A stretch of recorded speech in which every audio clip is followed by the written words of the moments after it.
always available to make it on Sundays, which I 100% understand. So we are here today, June 12th. 2025 in the year of our Lord. Another episode of High Off the Mother-ucking. Nope, just High Off the Glass. That's what we're doing. We here today. I am joined. Rebel, you need to bring your ass because I paid up on this fucking bet. I swear to God, if you don't bring your ass here today without saying something, I'm going to cuss you the fuck out. Like, dude, I wore this punk-ass Nick shirt for this dude, so he needs to have his ass here. But I am joined, like I told y'all before, I am joined by Mr. Josh Price. He is in the building. He is joining us. The word. Oh, chilling, bro. Happy to see you. The audience is tight. Thank you, sir, for making the time. I've had the last few weeks off, so might as well take advantage of the time I have. And I'm going to start in the obvious place of Hampton Avenue traffic. You can go straight to hell. I hate Hampton Ave trash. Just let me get some tissue or something, or a paper towel, piece of tissue. Don't matter. I got to get rid of this gum. Just give me some paper, put it in. I hate this traffic on Hampton Ave. Oh my God, it's the worst. And if you would like to chime in and talk about the traffic, feel free. 515-599-1687. Hell, you may still be in it. Yeah, I mean, for real. You can call from that mug. Thank you, sir. 515-599-1687. 515-599-1687. Call in with your cannabis and your sports takes. What up? High off the exhaust. Exactly. Good call. Hey. Good call. Yeah, where's it at? There it is. That's why Justin is. That's why you get EP. Yeah, you know what I'm saying? Because that's 100%. Because that's, I mean, I don't give a damn what day it is. Thursday, Sunday, whatever day it is. I'm on Hampton. Shits, man, bruh. Parking lot city. Man. You know what I mean? Golly. Lights aren't synced up. They can't sync up a fucking light. Like, and I'm gonna tell you right now, since I mentioned the city, I'm gonna say this right now. If I have to hear Kara Spencer, old crying ass, get on TV motherfucker, stop crying about fucking people living in shambles. Pay them. You got the fucking money. North Kings Highway looks like shit. Hey. Stop acting like you give a fuck with these old fake ass tears. When people don't have it, you right, bitch. Fucking take care of them. The fuck you got? Stop acting like your purse. You can't open up the goddamn purse strings. I bet you open up for Clayco if Clayco wants some shit. If that people that paid you all that money for you to win that goddamn that election, I bet you pay them. Pay these black folks that need some help. I'm crying on fucking TV. Hey man, look, Kara Carcetti, as I refer to her. For those, you said what? Kara Carcetti is what I refer to her as. For the folks that have seen The Wire, her campaign is very similar to Tommy Carcetti from that show. No doubt. So I need to get into The Wire, but I get it. Do it. I promise you, it's worth every watch. Here's the thing, though, fam. The reason why I'm not with it. I was always Sopranos, and why do I want to watch a show with black folks killing each other selling dope? Like so. What the fuck? So I will say, I watched the whole series twice now. Twice? Damn. Yeah. Okay. It is. You a fan for real? But because it's deeper than just selling drugs. They show you how all of the drug trade, the working class person, the education system, the media, the police force, how all of that is intertwined in black cities. Right. Specifically, in this case, Baltimore. Right. So they show you everything. They show you every aspect of it. And so they give you not only the black folks selling drugs, they also show you white folks getting in there and selling drugs too. Oh, okay. But also the difference in how those two things are viewed and what they, the results of them are. So definitely get into The Wire when you can. But The Sopranos, of course, the greatest show of all time. So. I like that breakdown, though. That was a nice little breakdown you gave, Josh. I did not know. And if you guys would like more of Josh's Wire or life or entertainment or sports insights, make sure you check out the Price Check pod. Make sure you guys check that out. That man is always doing it. So, yeah, I appreciate it. Sopranos for me, but I do need to check out that show. Yeah. All right. We're going to start in the real obvious place of Stanley Cup Finals, Game 4. All right. Let's go Edmonton. Right. Are they going to win Canada or fucking Stanley? Bro, I swear to God, you just lost the last game 6-1. Your stars, McDavid, who was Connor over how did Greg Cody say it? Mick overrated. Connor Mick overrated. You know what I mean? And Draisaitl did nothing. So it's like I just want, because here's the thing. Of course, Florida's favorite tonight, and I know you can get good money on Edmonton, and you can get some money on Draisaitl and McDavid scoring. So man, I wanted to put that bet in. At least bro. just go punch somebody in the mouth or something. Man, you gonna lose 6-1. You gotta really they tried to do it, but you gotta really get into some fights at that point. Like dead ass, like you getting beat 6-1. Come like on, man. What's somebody? And then why you letting Brad Marchand beat you? Brad fucking Sean, the oldest dude in the. I was just saying, dude, like 55 right Bro, now. like what the hell? The oldest dude in the fucking NHL, and I'm just sick of Boston Stars going to Florida to play. I'm really hate it. I'm done with it. Yeah. But anyway, I digress. What is it? Yeah, we're gonna jump into this. You know what the fuck this is? This is high off the glass. That game last night had everything. Yes. It had what you wanted. Go ahead, Josh. I know you guys I want to do this because, of course, the popular take to have, the trendy take to have right now is that this is a boring finals. The ratings are going to be low. There's a small market teams. Nobody wants. Can't nobody say that. If you are not watching the basketball in this series and are not thoroughly entertained, bro, something's wrong with you, not the league. Because this is giving you everything you need on the court. Everything. With the exception of how Game 2 ended, everything about this series has been damn near perfect. Yep. Everything. Including last night, because you had a finals game that had a game of runs, a game of swings, momentum shifts, and you literally had everybody on the court giving it every single thing they had for 4 quarters. Talk about it. Pure basketball at its finest. Pure shit. Bruh, it was so amazing. Like, okay, because just so y'all know, I text Josh ahead of the game. I wanted to know what Rebel and Josh had. Rebel got OKC all the way. He said it on. I believe he said it on the show prior. I wanted to bet him last night. He would not.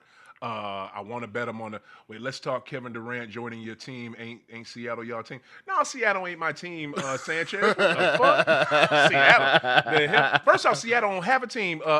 Sanchez. Side note, they need one. Right, they need one, and they about to get one probably. Yeah. And that's OKC, my dude. And don't give a fuck about Kevin Durant right now. We talking about the finals. The fuck?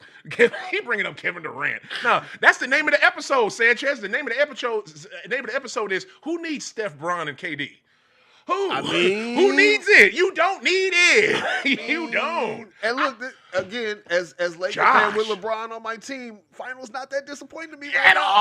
I could not wait to bring that up to you. Like, I am so happy we have not had to talk about your boy. No, your boy's Kobe. We have not had to talk about your team, Steph or KD, in weeks. Oh my God. And that since we didn't win awesome.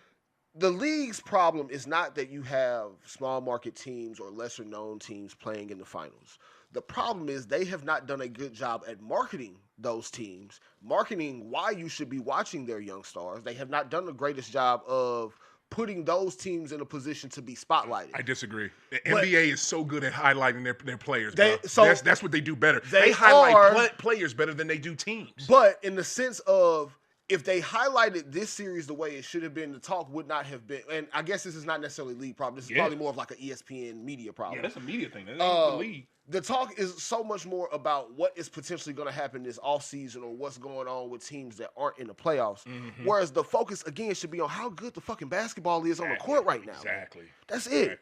I can't watch ESPN, famo. I can't tell you the last time I watched First Take. Oh, good. Okay. I can't tell you the last time I watched First Take. Because I can't watch First Take on no level. I will watch SVP when he has legs on. Because legs will break some. Wow! Tim Legler! I'm so glad he got to do color this year on the actual games as opposed to just being a studio analyst.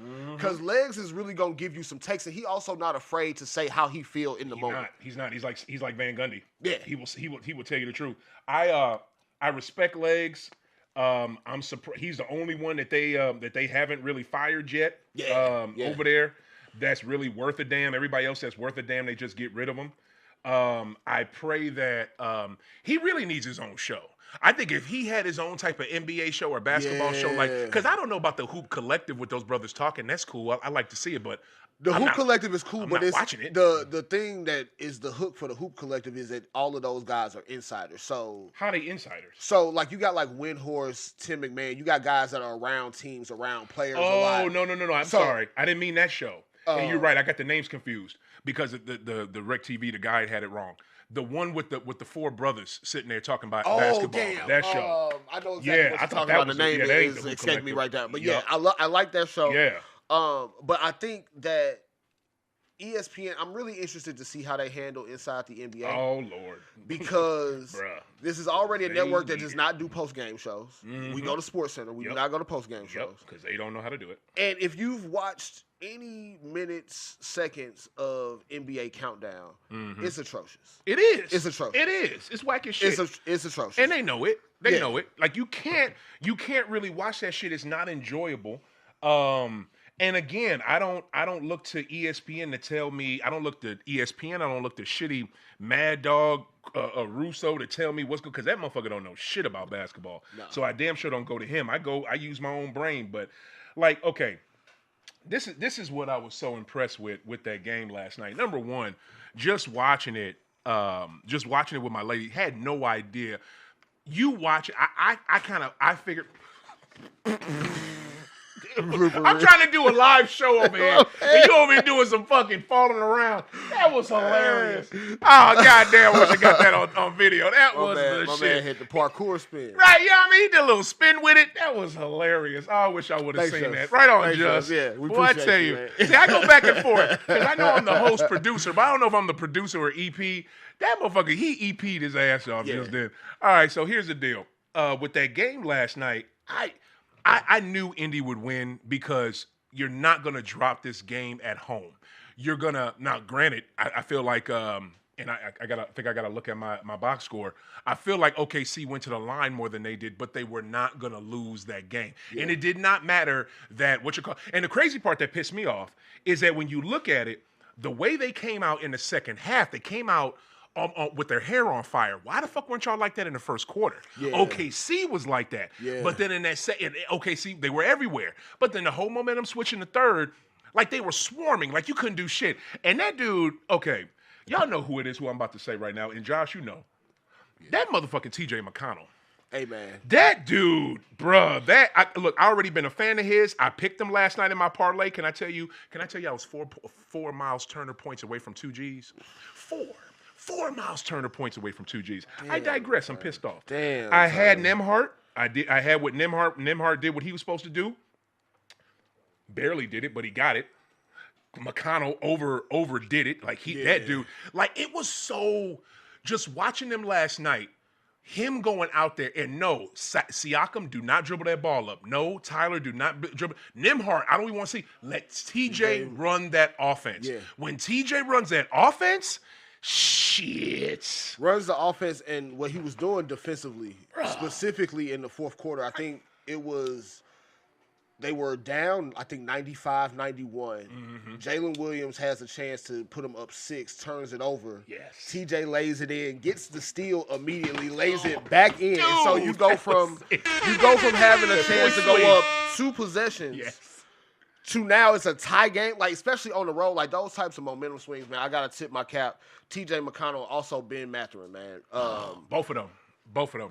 To have those two bench performances when you absolutely need it, because it wasn't that OKC's guys didn't necessarily show up. It's just Indiana. You just saw they wanted it more, bro. Like that's really what it came down to me. True, but also too, if you look at bench production, game 2, game 3.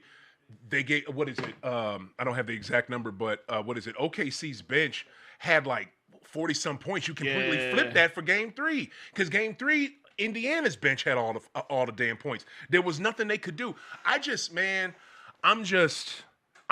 so impressed with the way they don't quit. Like they don't give up shit. And then you know somebody who scares me off that OKC bench? And this dude has been in the league, and when I say his name, you're going to know exactly what I'm talking about. That damn Isaiah Joe. Hey, man. That That man, he like every time he shoots, it's like Siakam. It's gonna go the fuck in, and don't leave him open. Like every time he shot, I got scared. Like, bruh. Isaiah Joe is like that. You get moments like that sometimes from Aaron Wiggins. And then Lou Dort, for whatever reason, like the man can't miss a three at this point, it seemed like. I look up and every time the man with the dreads has the ball shooting, it's going in. Oh my God. And not to mention he didn't have this last season. He didn't have this earlier this season. Like his jumper got better this season, but it wasn't like he hasn't missed. Like I think he missed. Did he miss a three? He might have missed one at the very end of the game. Very end of the game might have been it. There we go. He missed one fucking three. 1 3. He was 4 for 5. 4 of 8 from field goals. 12 points. I mean, for him to have that outstanding defense and be able to give you a shooting like that, and I don't understand this. Y'all can keep doing it because again, I picked Indy.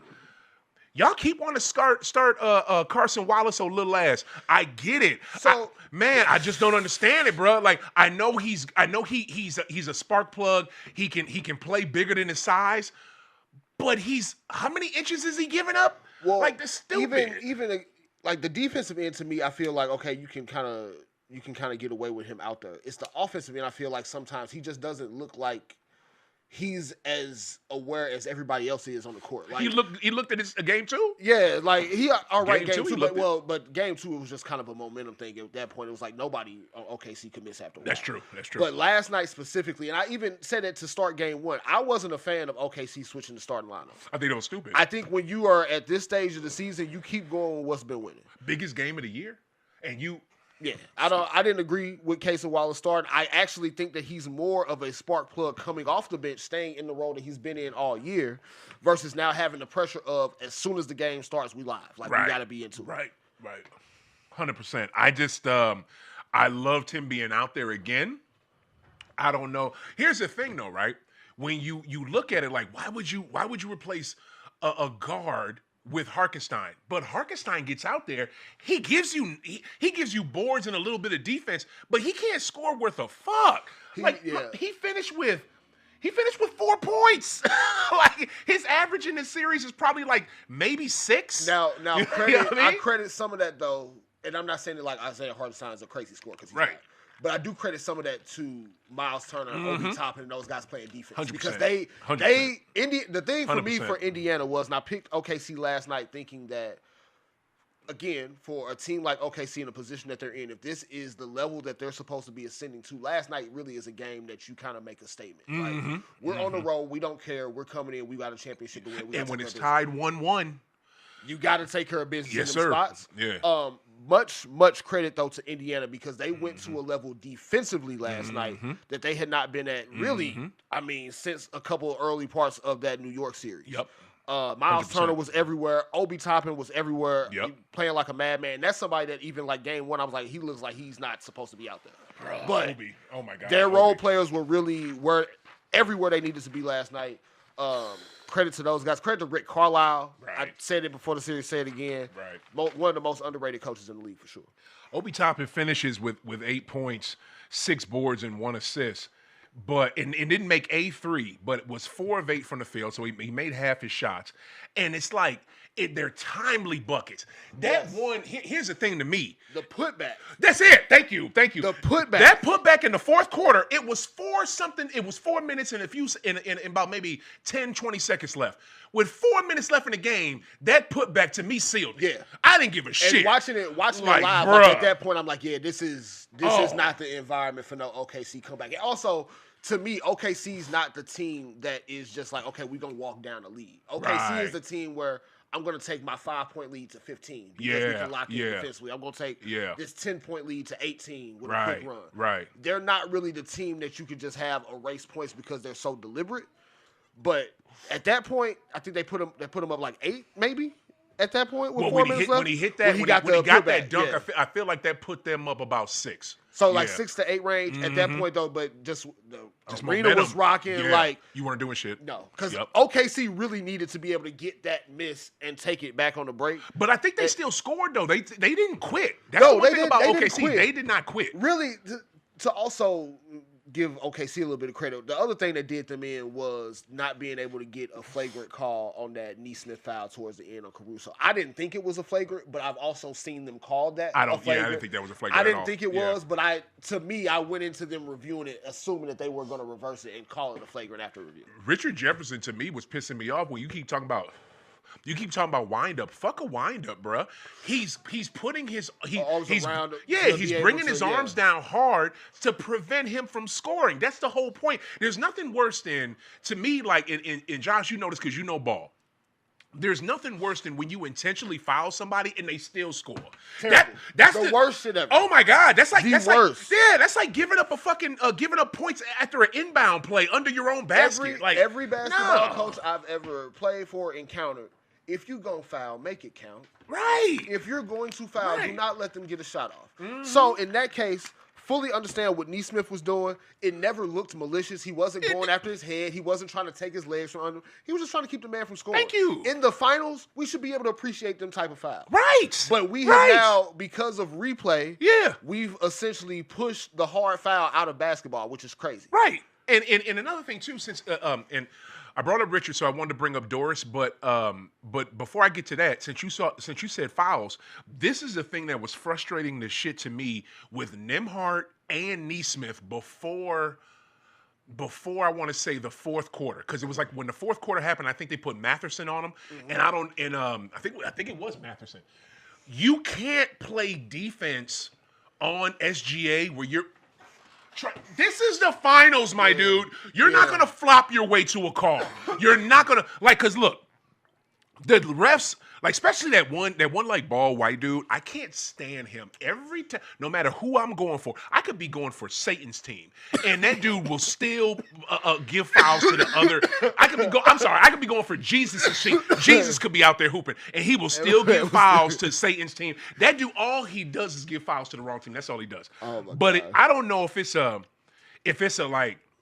is the NBA going to kind of like I'm not going to front, they helped y'all in 2010 and they helped y'all against Portland in that 2000 2010 against who though? 2010 against us. In that second anything half helped us, it was Kendrick Perkins getting hurt. Well, that too. But okay, to put it like this.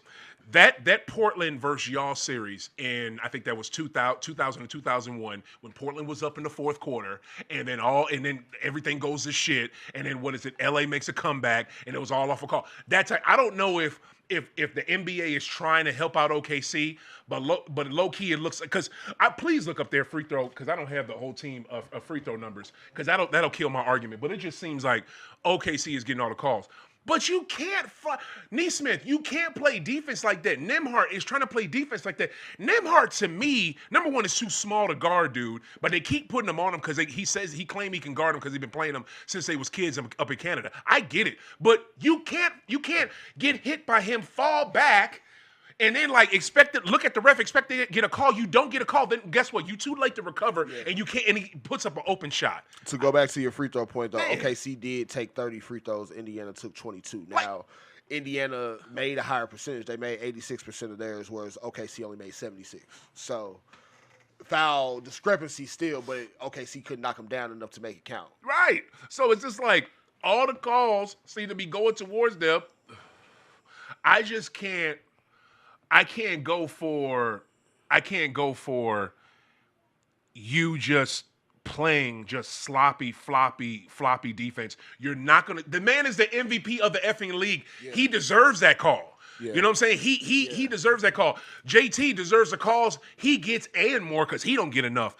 Players in this league, Joker gets all the fucking calls.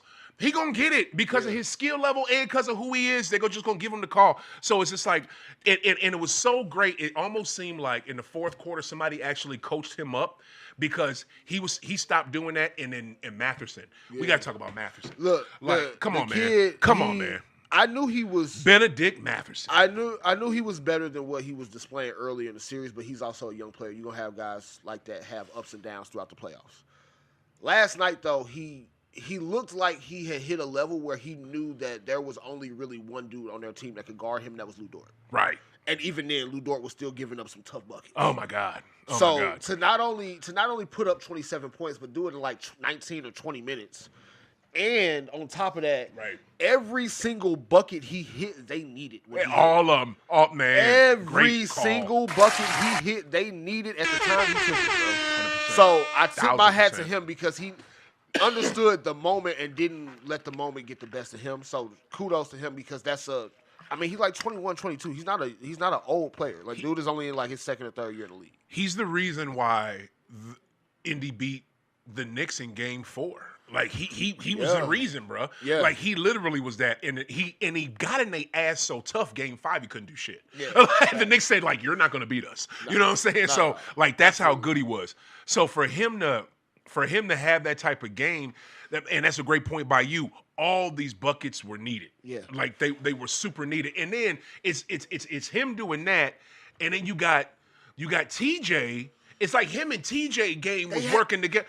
Man, it was like a go ahead, man. My turn, your turn type of thing, and it was almost also like, okay, TJ's like, look, I'm gonna get the ball for us on defense, bring this shit up. All you gotta do is put it in the bucket. Right. All right, here I go. Right. Put it in they had a rhythm, they had a flow, and then you get to the end, a bucket here by Halliburton, another big bucket by Mathurin, the putback by Obi, and then it's like the avalanche has fucking started at that point. It is. The other thing that was amazing to me too was the cuts. Like everybody just cutting to the basket. Yes. TJ driving, somebody else cutting.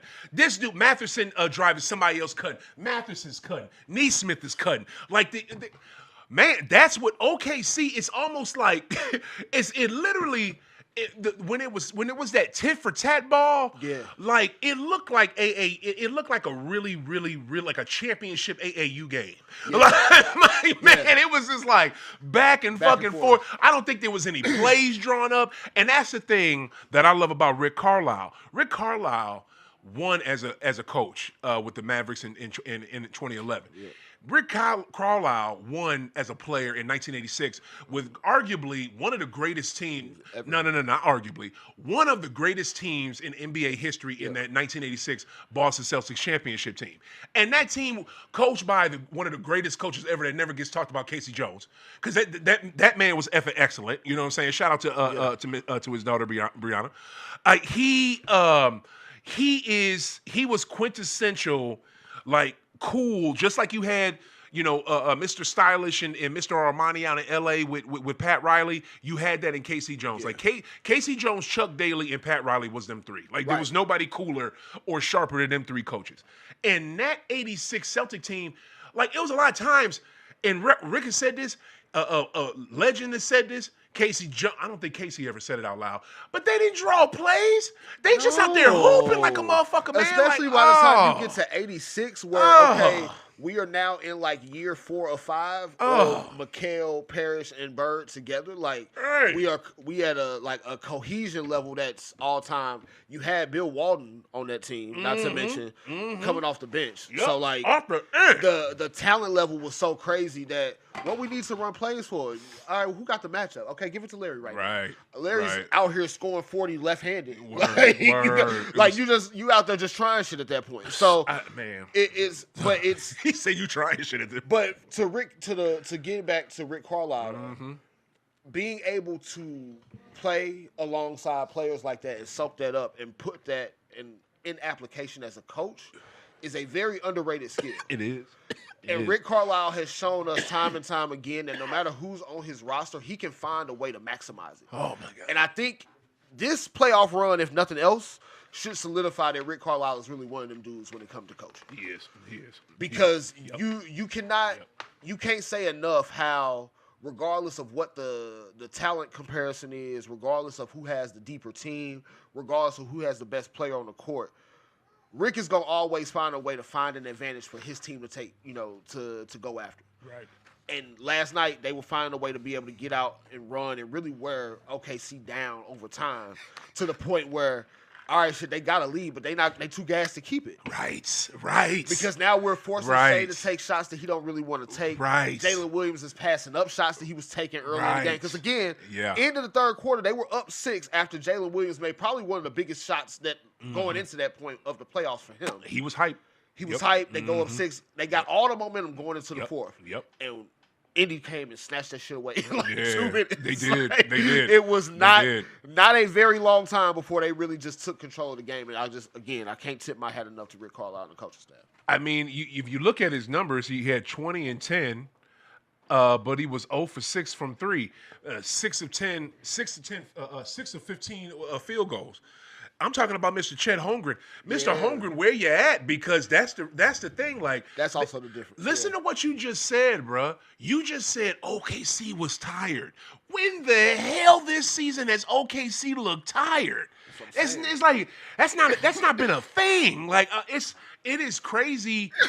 I just, man, I am shocked by it. But Holmgren, like 20 and 10 is nice. But that's not gonna get it done. Like what game before that? What do you have? Like 30-something? It was close to it. But I think the thing about the 20 and 10 last night though is also, if you really watch the game, he got a lot of them points early. Right. His first quarter he was cooking. Yes. First quarter it looked like it was gonna be the Chet Holmgren game. Yes. But yes, he was. Credit to Miles Turner. Credit to Obi Toppin. They were very, very physical with him in the second half, and you can start to see that shit wear on shit.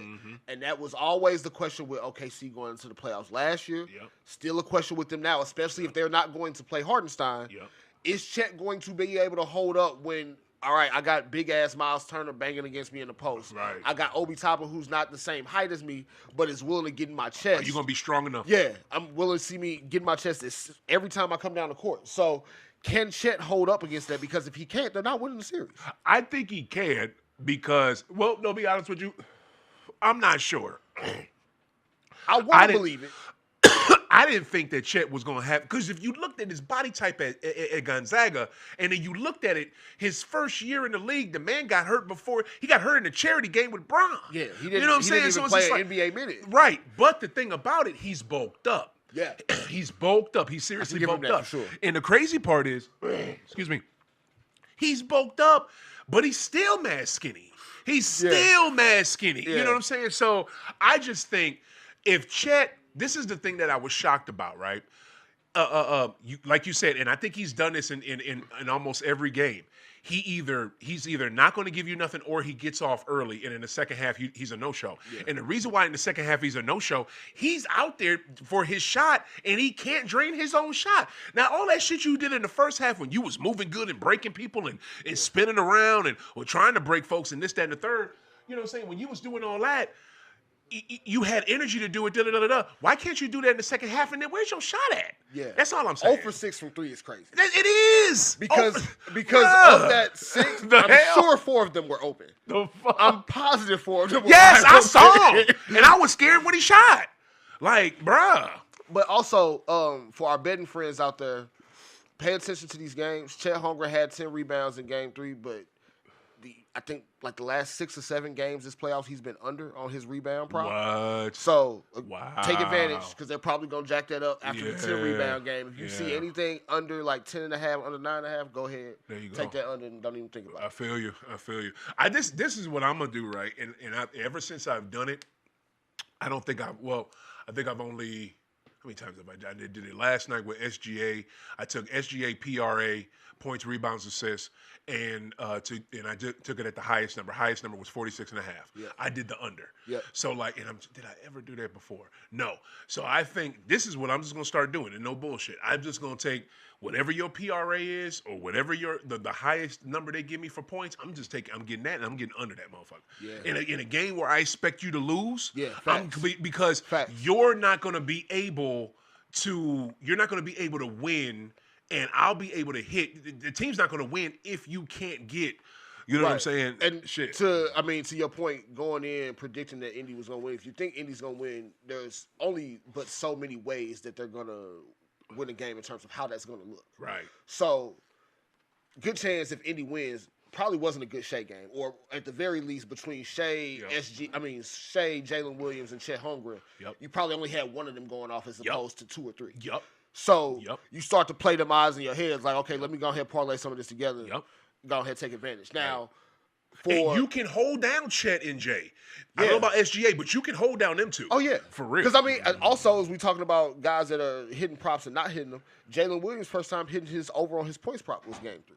He just did that in Game 3. Yeah, Game 3, he had 25 last night. His line is usually 20 and a half, 21 and a half. He's been under the first 2 games. Barely under. I think like Game 2 he had 19, but the under is under regardless. So yeah, no doubt. It's just little things like that you got to pay attention to. No doubt. Especially the way these series swing.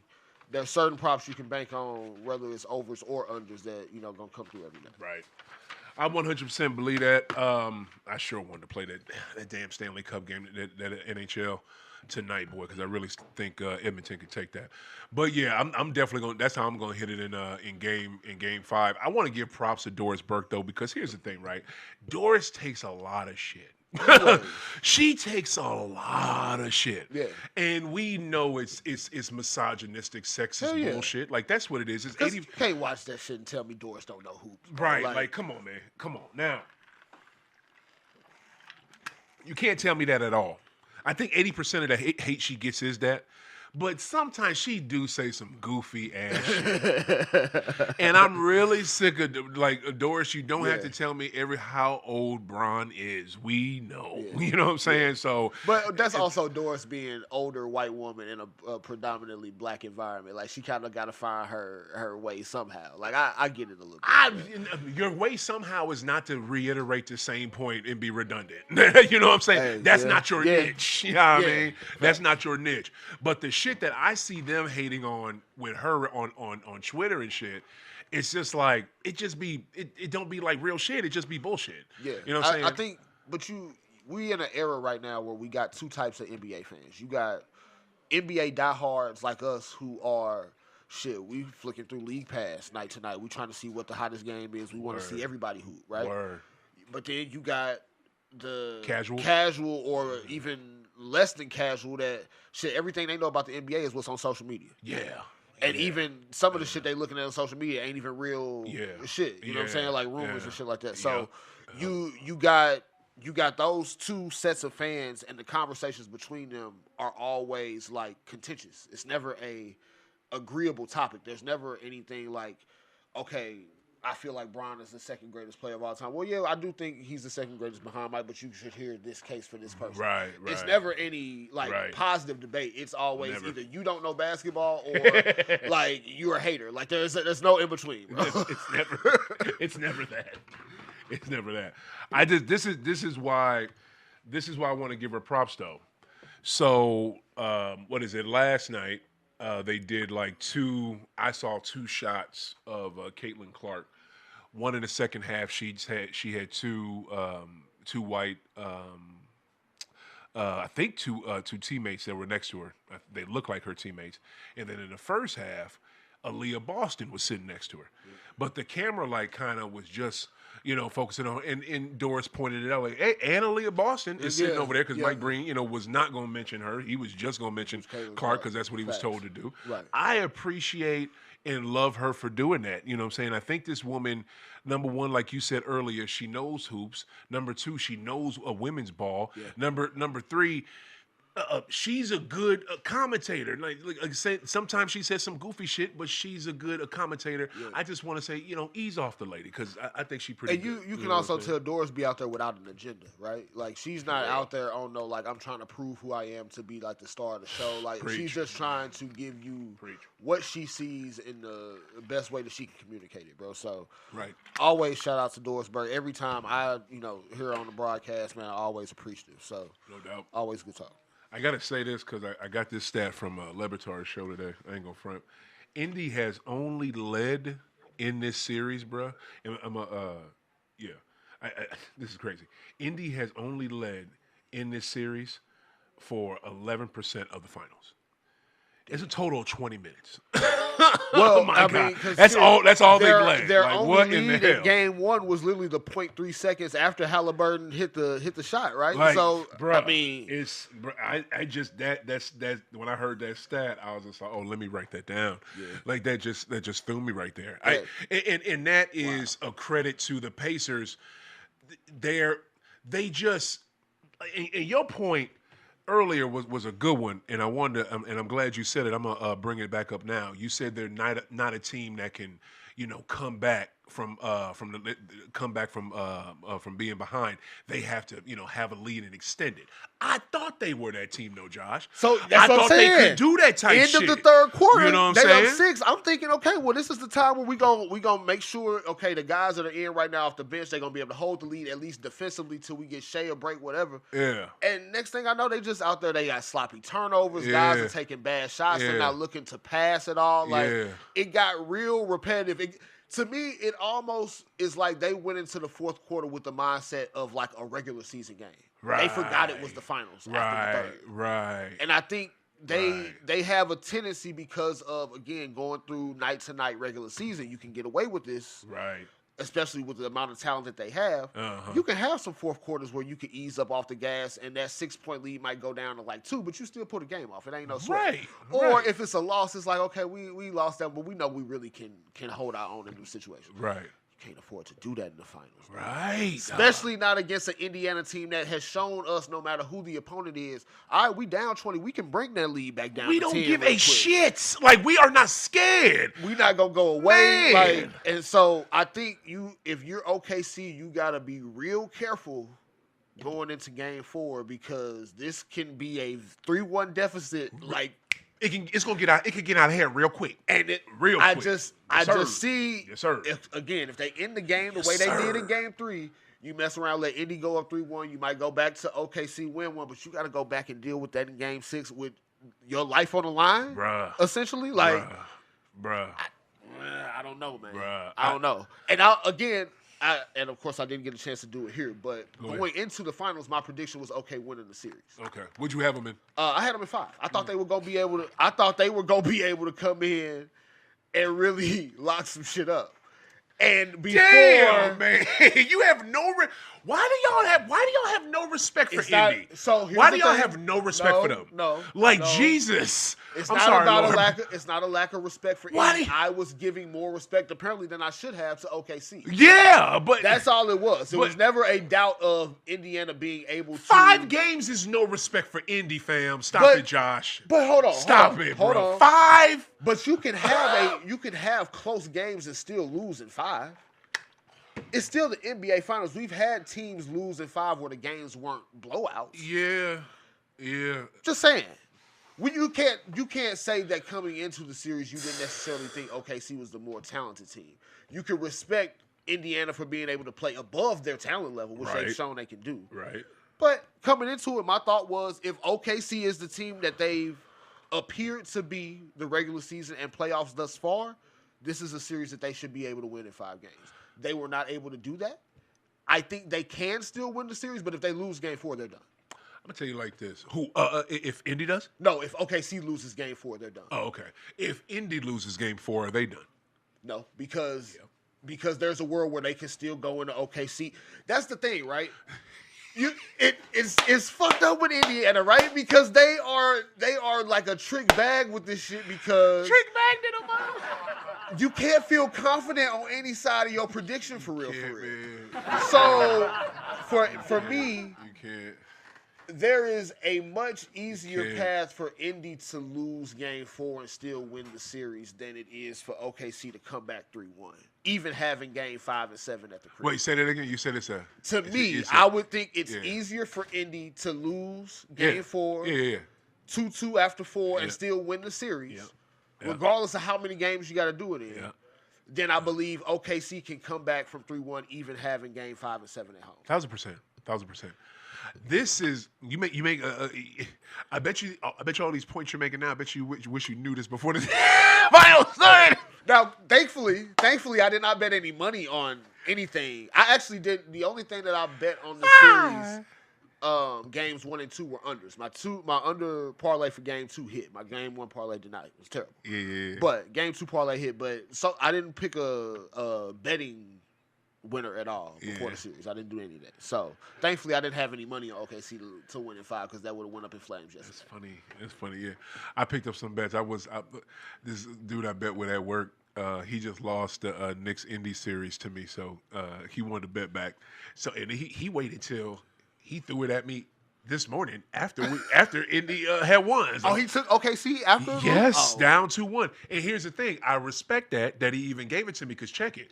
He was throwing. I respect it for sure. You know what I'm saying? When it was, what was it? When Knicks was up, he was trying to, no, I'm sorry. When Boston was down, he was trying to get me to bet. My dumb ass took the bet because I knew we would come back. But you know what I'm saying? Right. So he down and he still threw the bet out there. So I can respect that. You know what I'm saying? For sure. But I'm just gonna say like this. This Indiana team, I knew this Indiana team was not kidding around. What is it? I knew they were not kidding around March 11th when they beat Milwaukee. When Hallie had that. Oh, the weird, lead and that little weird shot, exactly, 3-pointer in the effing corner and all that you knew just wasn't going to drop and that mug dropped to beat them. Because to me at that point, them two, hold on. What is it? The freaking, at that point, Milwaukee and Indy were almost on the same level. Yeah. But Dame was, here and there, da-da-da-da-da. But Milwaukee was almost on the same damn level. But that game right there, that was the one letting motherfuckers know, like, we're not kidding around, but none of us took it serious.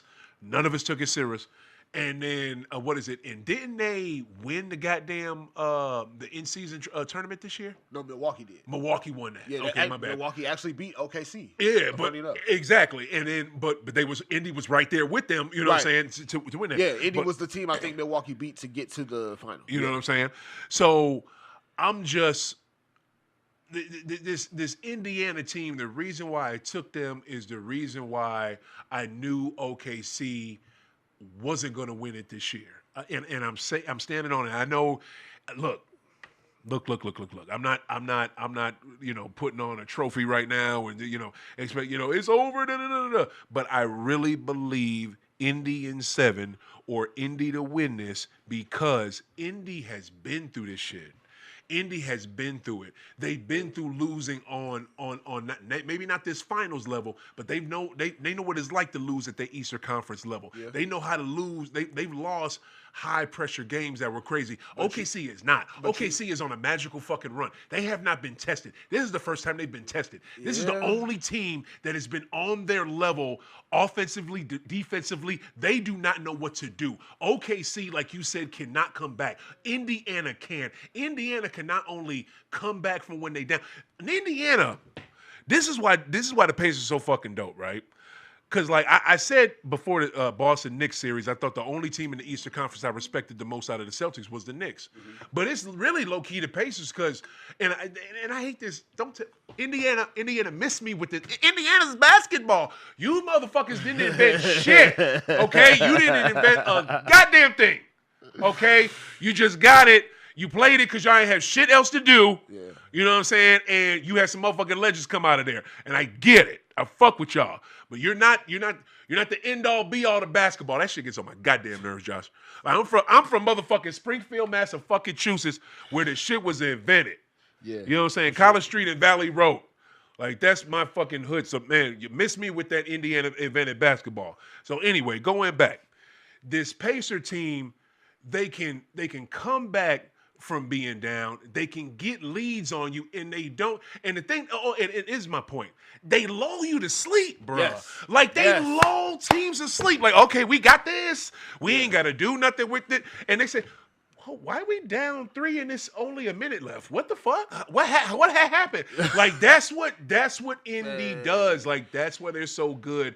That's why I truly believe they're going to win this chip. Well, and I think we also got to admit this might be the first series that OKC then went into this playoffs where you can see that there might be a little bit of a disadvantage at the head coach. Oh, clearly. Because, definitely. Credit to y'all. Y'all won 68 games in the regular season, but Mark Dagnall, y'all out here in the finals, y'all switching up lineups and rotations. Y'all don't know who to play. Y'all don't know who to run offenses through.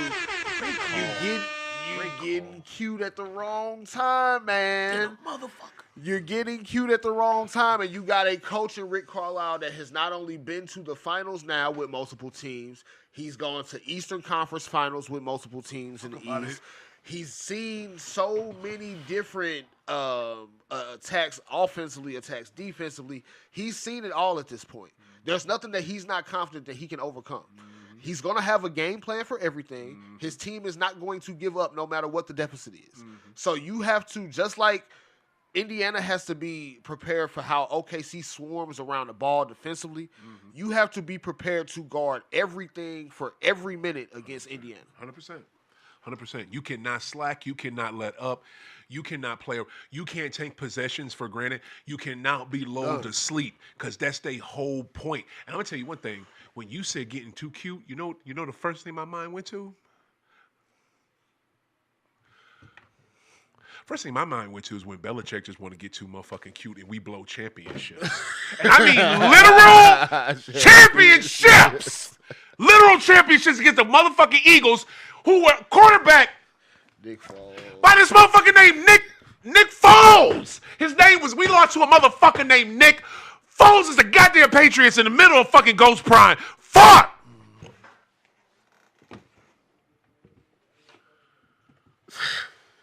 God damn it, Belichick! You stupid bitch!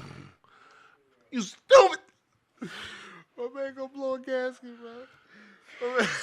Fuck, I ain't even mean for it to go like that. I ain't even mean for it to go like that. I did not. What is it? What's up, cuz in the house? I'm glad she ain't see that shit.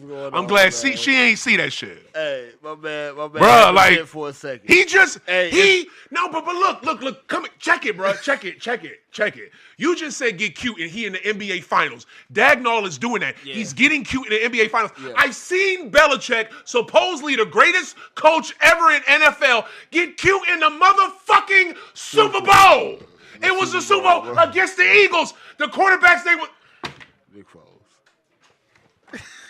Nick Foles. Like, that was a whole nother chill. Like, goddamn Brady would have 8 motherfucking rings. And guess what? If the fucking Patriots, if Belichick wasn't so goddamn cheap and would have put some more fucking players on their fucking offense, Goat would have goddamn fucking... How many rings he got? He got 8? He got 7? He would have fucking over 10, man. It's goddamn Tom motherfucking Brady. Fuck. He had to vent. It's Men's Mental Health Month, and he had to vent, baby. He had to vent. I'm sorry. It's all good, man. Please talk. Look, you had to clear your mind, man. But no, to the same point though, Mark Dagnall was definitely getting cute, and hopefully he doesn't cost OKC a championship. But I would like to say, we mentioned the city of Seattle earlier. If OKC loses this series, it's because y'all stole the team from Seattle. Y'all shouldn't have. Karma's a motherfucker, baby. Karma's a motherfucker, baby. Preach. Here we go. Oh, yeah. Like, ooh, somebody should do this meme and like Celie and shit from Color Purple. And she's got the Supersonics. Till you do right by me, OKC. Nothing you get. Till you do right by me, OKC. You won't win shit. You ain't winning shit till we have a team in the Emerald City. Don't play with me, OKC. Fuck you. Till you do right by me, man. That's one of the dopest parts of Color Purple. Hey, fuck out of here. That's my favorite shit. That's my favorite shit. Whoopi killed that shit. Why the fuck Whoopi ain't win no motherfucker? Bro, I'm just saying. But look, that's the thing. Like, don't get cute. But the thing is, you going against Rick Carlisle. Rick Carlisle is slick, and like you said, he's levels above. That's why I was so shocked by game 2. I expected them to win, but not you whooped their ass. Like, it was a blowout. But that threw me off. That's also one of those, we already got the game we needed. I feel you. Game 1. We stole one on the road. Now we can kind of play around and kind of see what things we can tinker with, that type of thing. That's one of them vet coaches. We gon' see how the outcome go, but we not messed up if we lose, which they clearly weren't. They won game 3. I feel you. I did not mean to do that. I had a marijuana minute, locked and cocked and loaded, ready to go. Like, God bless it. I did not. I got to get out of here because It be like this sometimes. It do though, famo. It do. My like cousin is in the house. She about to do her show. Where's she at? She back there chilling. Cuz. I know. Cuz. What's the name of her show? What's the name of her show? Come here. Cuz, tell me, come here. Bring your pretty ass in there. What's the name? Yeah, man. We got to get out of here. I did not expect that, bro. I swear to Cuz, what is the name of your show? This is up next on My City, My Music. Everybody, check this out. My cousin's in the house. Hey, What how up, are cutie? you? Look at you looking beautiful. How you doing, little lady? What is the name of your show and where? It is Kikiing with AK, and I am AK. There it is. So yeah, just stay on. There it is. Stay tuned. Stay on My City, My Music. Kiki is coming up next. This woman can. I did not know. I heard you could sing. You know what I'm saying? Because this is family, right? This is my cousin. I heard you could sing, but I heard you sing that one, man.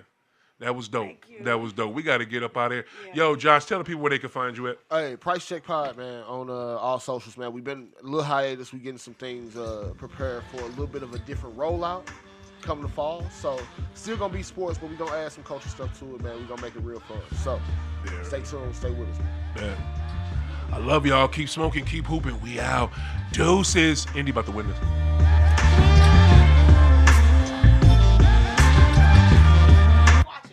Yes, ma'am. Stay tuned in. For real. Tune in. Radio locked in. Hell yeah.